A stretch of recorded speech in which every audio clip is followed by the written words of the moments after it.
This is how you create a UI with Figma and connect it to a cursor MCP server. If you're designing interfaces that actually talk to backend logic, this is the workflow you want.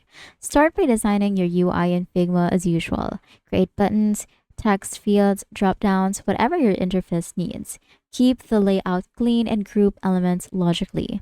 Once you're happy with the design, install the cursor plugin for Figma. Now, this is the most important part in order to create a UI with Figma and then to cursor MCP server. This is the only step that you need. So first, just go into this plugin icon or the actions. You can also click Control plus K, and then from here, just tap on plugins and widgets so that you can easily filter it and you will find it easier.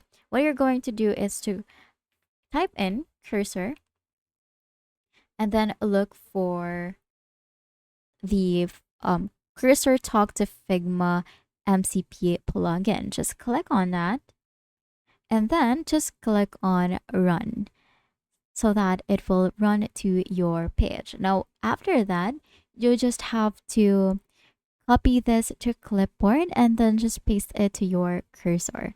You just have to copy this configuration to your mcp.json file and cursor, and as directed right here, it's actually going to, as you go through this plugin, it's actually going to tell you how you are going to connect this to cursor. Now just open cursor and set up your MCP or multi-component protocol server, which acts as the backend handler for user actions like form submissions or button clicks.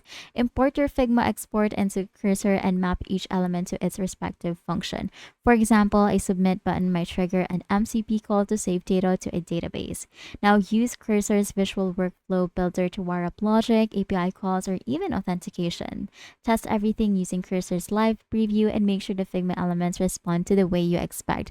But in order to do all of this, you just have to add this plugin. And that is how you create a UI with Figma and hook it up to a cursor MCP server.